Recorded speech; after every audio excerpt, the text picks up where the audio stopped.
We know from animal and cell culture research that estrogen should really benefit the brain, should protect the brain against Alzheimer's disease. But so far, the treatment studies have not really shown long-term benefits. Davina McCall did a documentary a couple of years ago now, where she talked about this and what a difference it had made. And what we can see overall is that about half of the women say it really benefited them. But often for short periods of time, and most women don't take it for that long for whatever reason. Sometimes they feel it stops working, or they get a bit spooked because there is a slight increased risk for breast cancer, or they just want to give it a go and see how they fare. Hello and welcome to the Experts in Health podcast, brought to you by Loughborough University. This podcast aims to highlight the latest research and trends in health as we welcome a variety of guests from a host of different disciplines. I'm Dr. Chris MacLeod, an academic in the School of Sport, Exercise and Health Sciences with an expertise in behavioural nutrition and public health. And today I'm delighted that we are joined by Professor Eef Hogervorst. Eef is a Professor of Biological Psychology at Loughborough University. Eef, it's wonderful to have you here today. Thank you very much for coming on the show.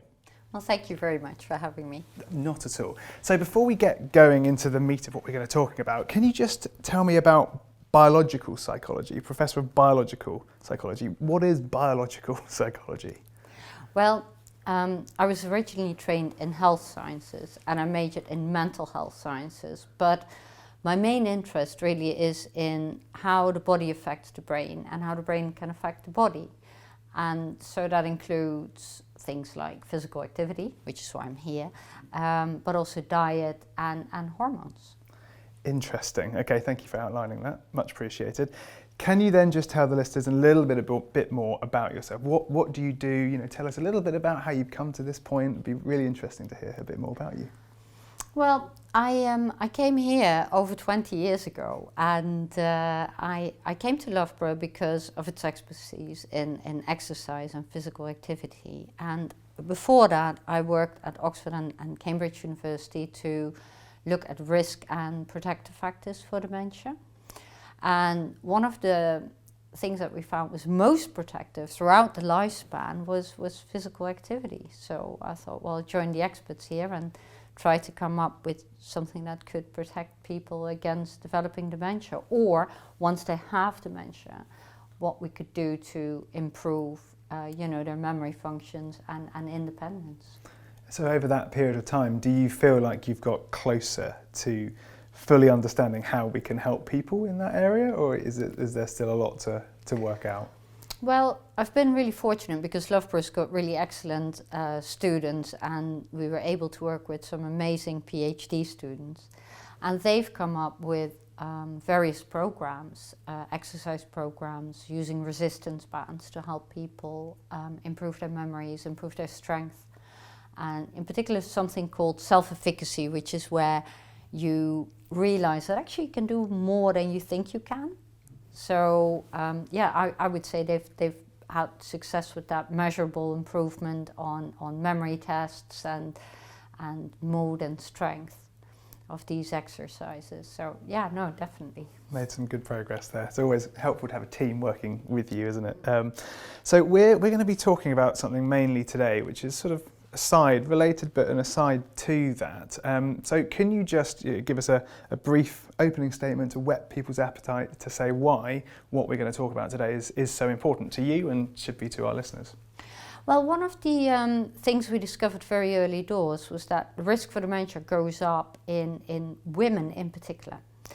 And we weren't quite sure why that was the case. And one of the reasons could be, and I've been looking at this since 1988, I'm afraid I still don't have an answer, is women undergo the menopause. So they lose estrogens. And we know from animal and cell culture research that estrogen should really benefit the brain, should protect the brain against Alzheimer's disease. But so far, the treatment studies have not really shown long-term benefits.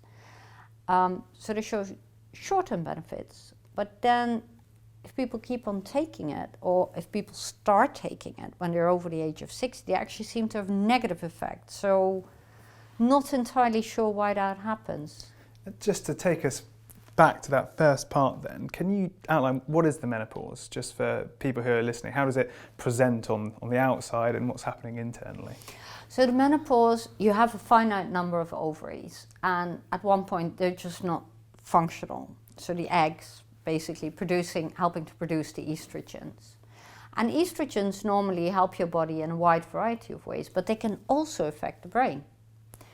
In the years before the menopause, these estrogens start fluctuating, and that's when we see the majority of complaints like flushes, people can't sleep very well, people have memory problems. And so some people thought, well, maybe that makes people more vulnerable for an increased risk of dementia later on. So because estrogens can affect the brain, can protect the brain, and if that effect falls away, then maybe that lack of estrogens could make women more vulnerable to dementia. And keeping it lay for myself, how does estrogen have that relationship with dementia? What actually happens, as I say, keeping it as lay as you can do for me? Yeah, no, it's estrogens, to put it in the simplest way, there was a lady called Barrett Connor in 1998, and she said, the biological plausibility for estrogens to protect the brain is its strongest suit.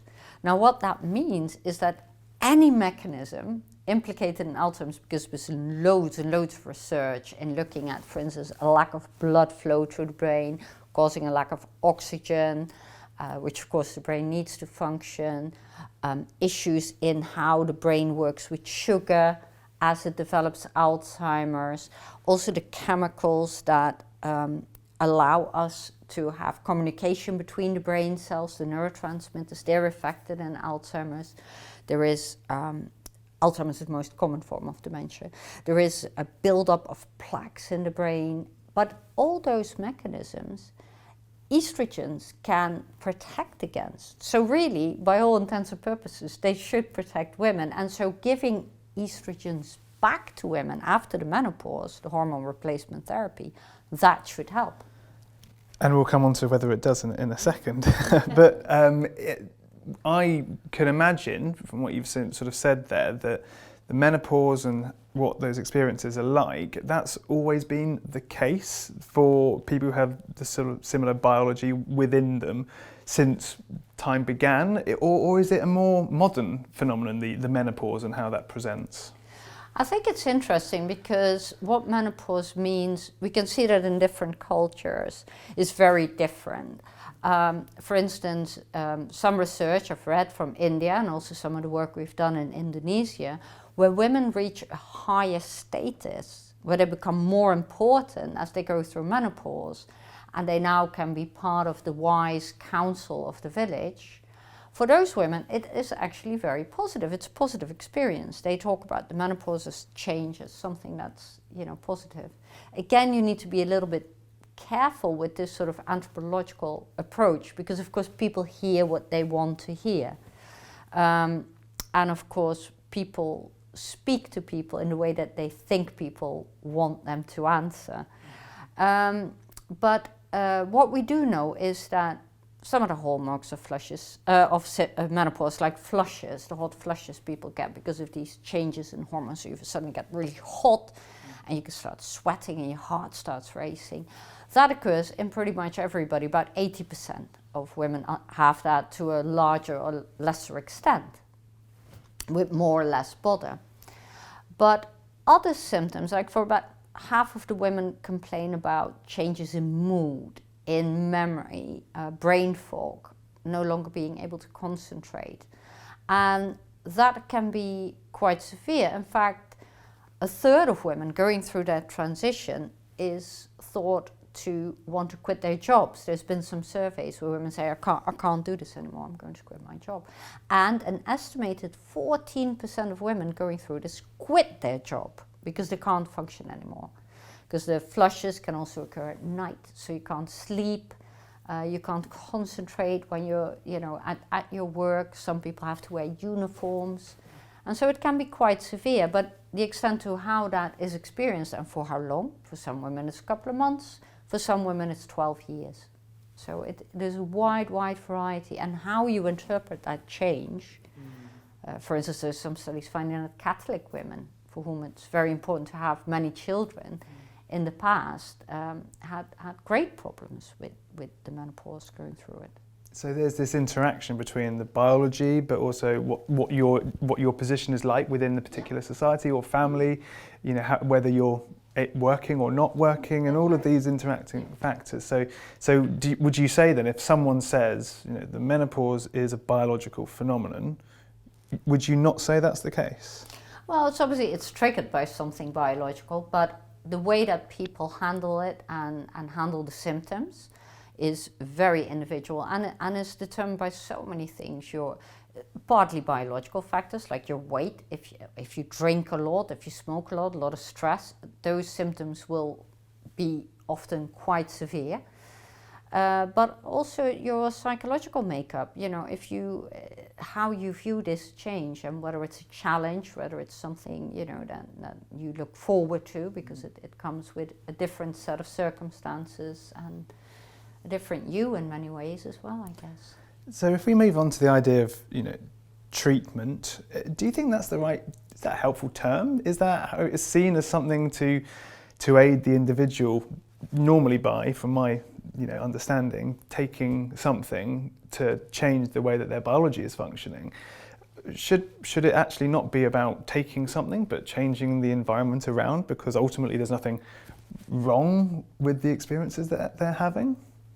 That's a really good point. I think, again, you know, women need to think about this for themselves and what they want and what they need. It's very important that women drive that agenda themselves.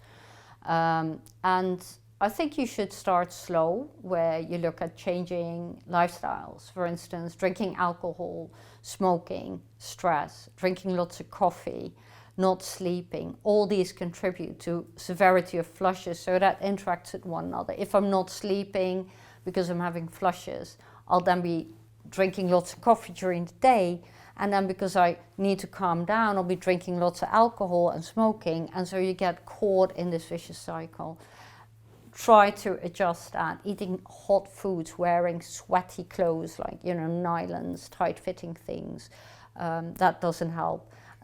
Making sure you create a good environment to sleep. If none of that helps, you can think about, you know, some over-the-counter products. There are phytoestrogens, plant-based estrogen products you can just get without a prescription. But I think a lot of people I know, you know, we've discussed taking estradiol. You can get transdermal estradiol, and Davina McCall did a documentary a couple of years ago now, where she talked about this and what a difference it had made. And what we can see overall is that about half of the women say it really benefited them. But often for short periods of time, and most women don't take it for that long for whatever reason.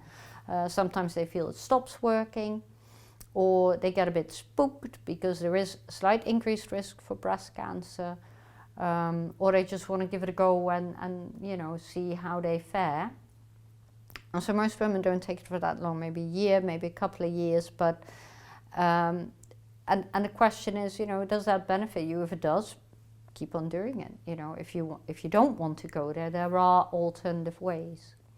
One of the ways is working, for instance, with your thoughts, how you think about menopause, what it means. And Professor Myra Hunter in London has developed a therapy for this, and also helping you to sleep, so helping to change your thoughts to sleep. And this has been shown to be really, really successful. So there are other ways of doing it. What is the evidence base like at the moment for all these different options? You know, which ones are mostly gonna work? You know, I'm intrigued as to, with so many different options, yeah, which one is the best? Well, I think it depends a little bit on the individual and what works for you again. You know, so I think the talk therapy, where you're tackling your thoughts, you can do that in a group. You can also do it by yourself with booklets. Professor Hunter has got a lot of resources out there. it's called CBT, so cognitive behavioral therapy for these symptoms, and that works really well. It works to improve sleep, and people feel less bothered by the flushes. That's been shown. Other types of therapies, maybe not so much, because, for instance, what I was interested in, the memory improvement, to then protect against dementia, we found only really works for a couple of months. And then it seems to level off. And as women take it over time, for longer than 10 years, it actually starts becoming worse with discontinued therapy. Interesting. Why? Do we know why that's the case? There's been some work by Professor Robbie Brinton-Diaz showing that estrogens, if you give them to a healthy cell, they help maintain that cell.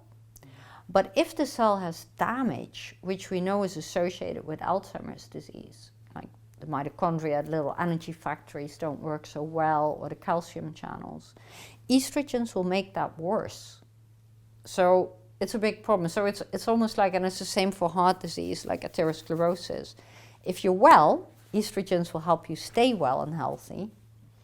If you're not well, estrogens will make you get worse. So, yeah. So individuals should probably see a physician to work out absolutely the best package. And you can't, you know, you need to talk and have a good, because there's also risks for breast cancer, for deep vein thrombosis, for stroke. So the tiny risks, but endometrial cancer, but you need to sort of make a very good judgment on that, whether you should, you know, go ahead with it or maybe not. You mentioned about Davina McCall and the documentary, and that was quite big actually. Yeah, and I've seen a lot more in media talking about the menopause. Do you think that's been a good thing in terms of people who actually experience the menopause?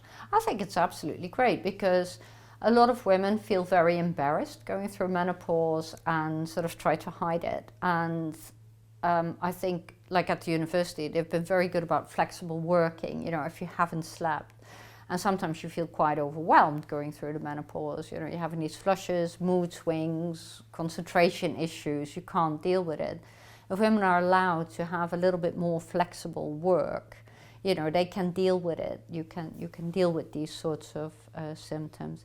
And again, you know, the vast majority of women won't have objective cognitive impairments. That's a minority. Maybe it's 1 in 5 when they followed women through time.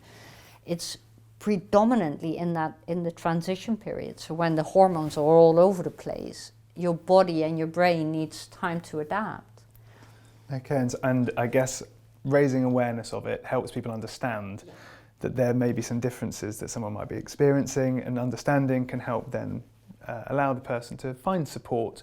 And that doesn't have to be, you know, official doctor support. It can just be an understanding support, can't it? I think knowing that you're not alone is a big thing, and that you're not making this up, but this is real. For some women, it's a big, big issue, but it is probably, thankfully, the minority of women.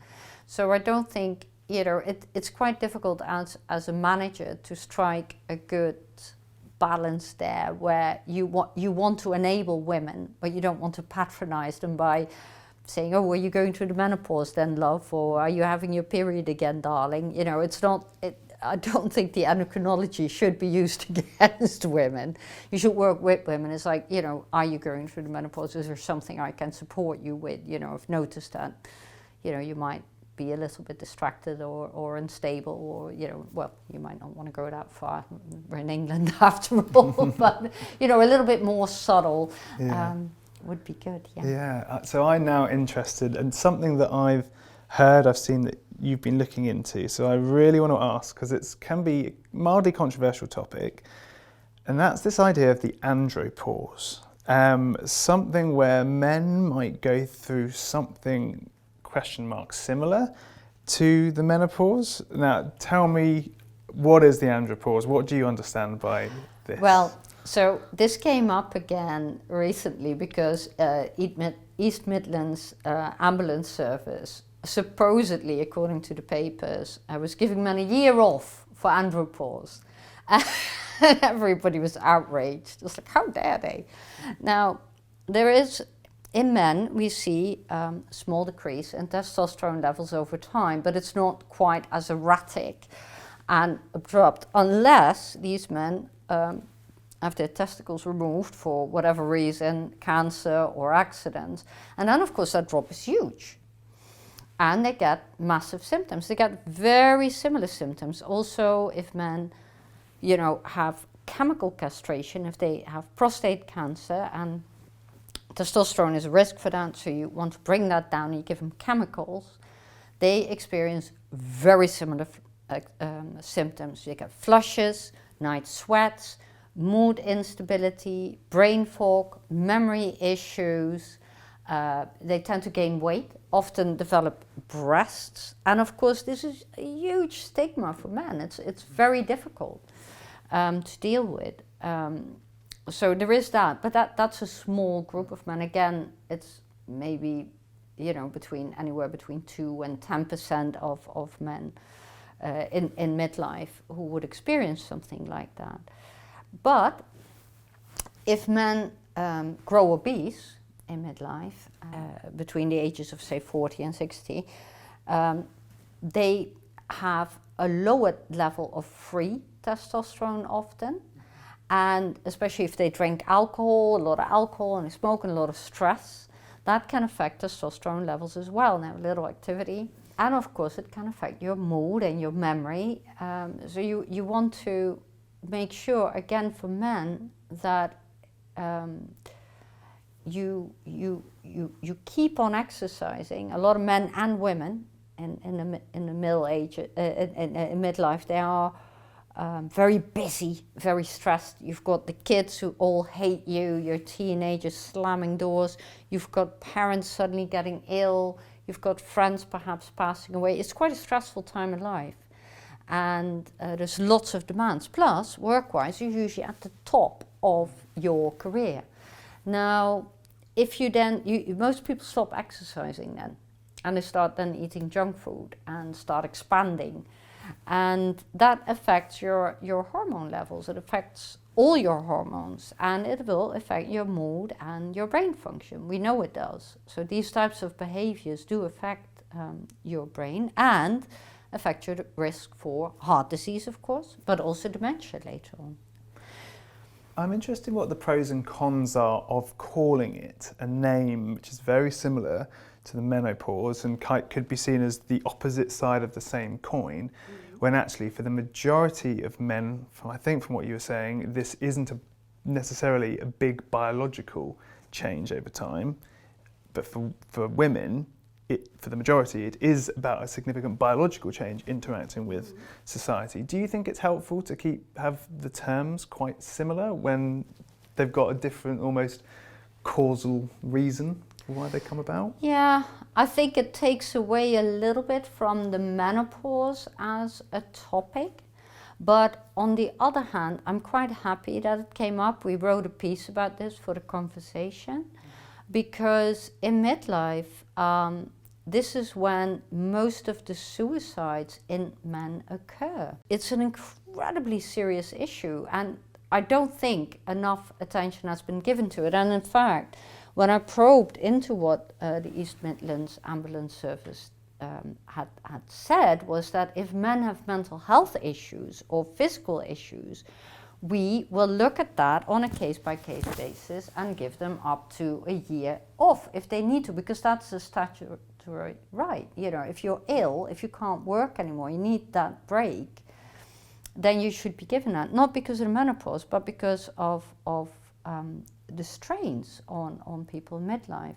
And I think whereas women are quite good in talking to other women, other men, seeking support, men don't, and a lot of men end up drinking or in the very worst case scenario, committing suicide.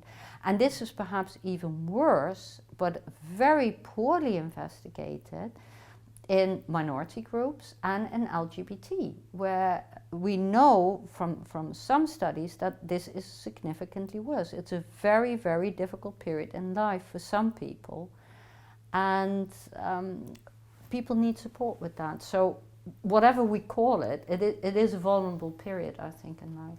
Yeah, and I can see that instead of terming the concept a midlife crisis, automatically negative association. Yeah. You're potentially doing something wrong. Yes.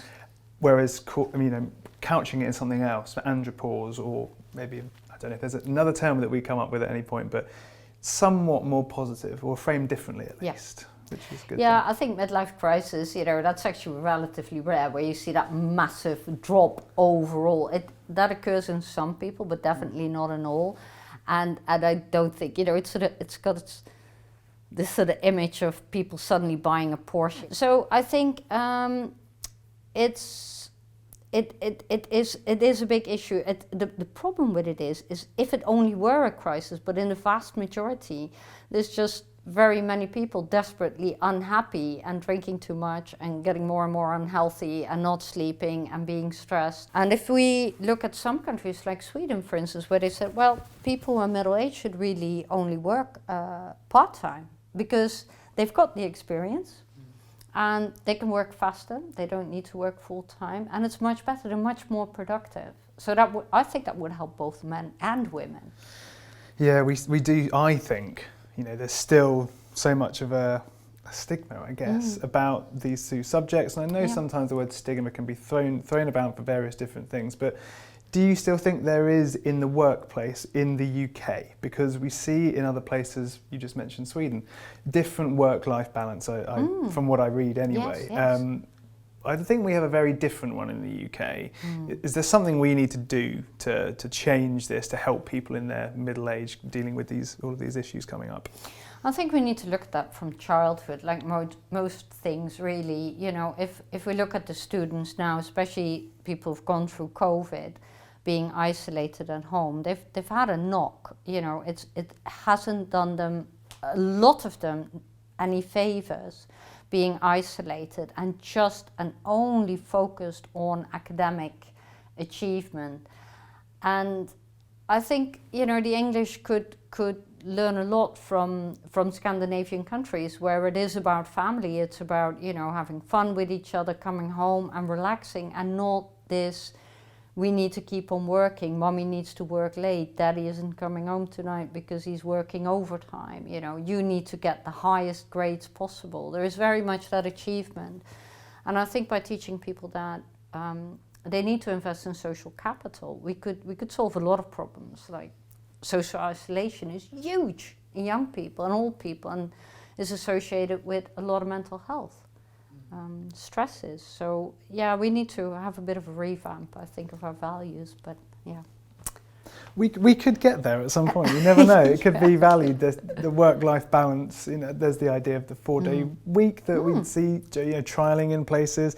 I've got hope. But do you think for women in particular, we try to ask some tough questions on this podcast, and a lot of the time we see there are a lot of biases against women in the workplace still in 2023, whether that's based on a pay gap or treatment or promotions. Do you think the menopause adds another thing? So actually the menopause and women at work is going to be harder than the andropause and men at work? I think we need to look at it, if we take a little bit of a step back, we see that the most severe mental health issues and physical health issues are associated with low socioeconomic status, so poor people. And we're seeing an increasing gap between the rich and the poor. And this is a major issue. This is an issue that needs to be tackled, because if people, it's all right for the likes of us, where we're sitting here quite comfortably and discussing this. Those people who come to my public lectures about, prevention of dementia and heart disease, they're already doing everything they need to do. But they also have, the exercising, diet, etc., and not stressing. But they also have the money to do this. If you can't heat your home, or you can't get a good diet because you can't afford it, all of this is null and void, and you're stressed because you can't maintain a normal quality of life. So, and this is a growing issue in the UK. It's a very scary issue. It's almost back to Victorian times in that way. And I think that, and we know that that's associated with an earlier age of onset of menopause, with surgery to induce early menopause in women.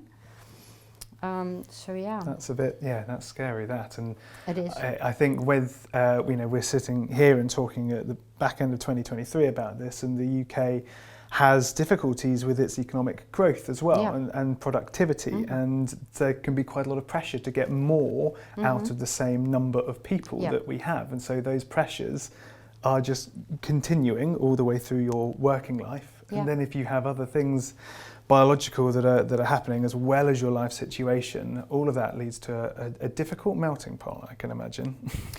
Yeah, it is, and it's very difficult to see where an intervention would need to lie. I think, whether it's a political or biological or psychosocial, change. I think it's probably all of those combined, where we need to facilitate healthy lifestyles, to reduce mental health issues.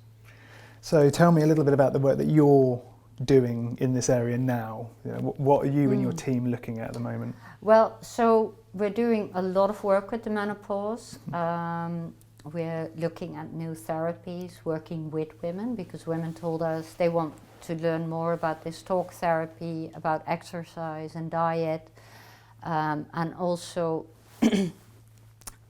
working with body image, for instance, body image changes over the lifespan. I think what needs to happen in particular is we need to look at how this is for LGBT, especially for trans people. There has been very little research in that. One of the problems being that there are not enough numbers, so we're trying to really look into this, asking people, targeting people for this type of research, because we don't really know enough about it, how that is experienced. If somebody has transitioned from male to female and then needs to stop, for instance, taking hormones, perhaps because of development of cysts, which is risk for breast cancer, how does that feel?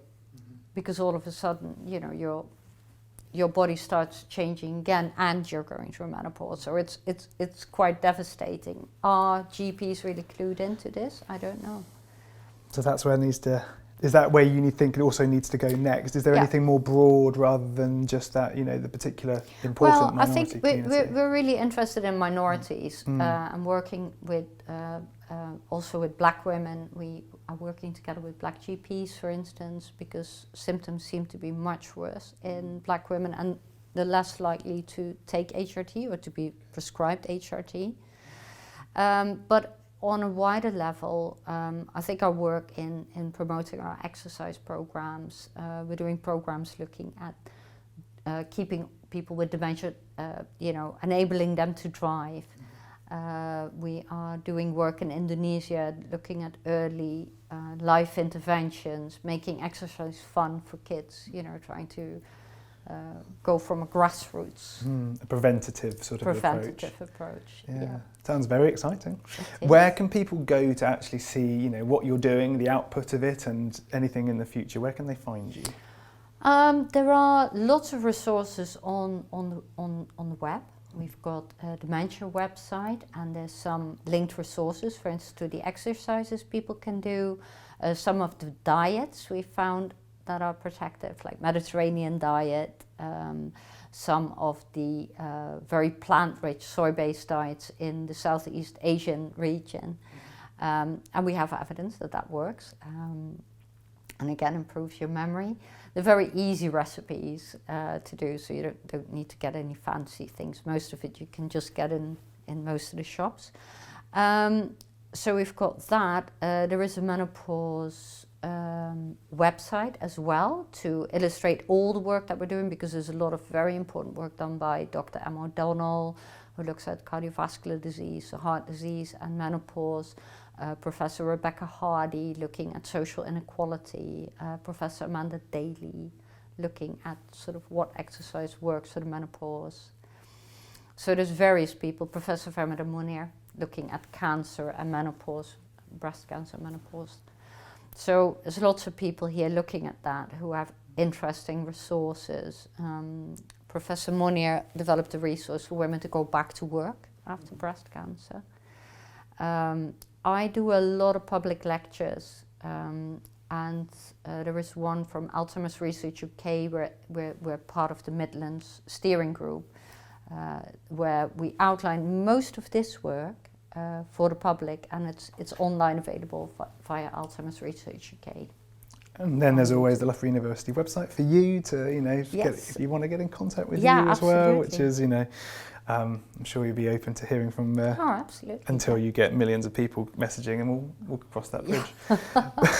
For the time being, one of the standard questions we ask our guests is, if you were to sell your area of academic expertise, your area of interest to the next generation of curious minds, what would you say to them? How would you sell what you've done and what you do?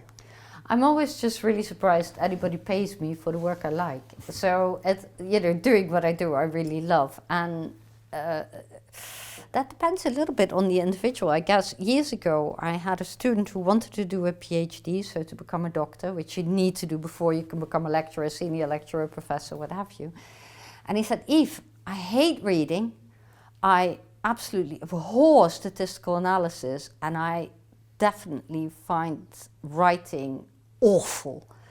And I said, well, that's a PhD. So if you don't like that, then you can't do what I do. But there are so many perks of the jobs, is working with young people and often amazing minds and come up with fantastic ideas. That is a lot of fun. But also traveling. You get to do a lot of traveling, either for research or to give lectures at conferences. I've been really fortunate to have been invited all over the world, from Buenos Aires to Japan to Australia to, the US. So I've seen all corners of the world to present my work, both to the public but also to a big scientific community. Sounds a good sell. And you get to come on a podcast like this. Yeah. Well, thank you so much for coming on. Really appreciate it. That was fun. It's been really good. And thank you very much for tuning in. If you've liked the episode, then feel free to subscribe to the podcast, and you can do that on the platform of your choice. You can also check out our other podcast, Experts in Sport, as well, and you can find a link to that in the show notes. So that just leaves me to say thank you once again for tuning in, and I look forward to welcoming you back to another health-related podcast in a future episode. Bye-bye for now.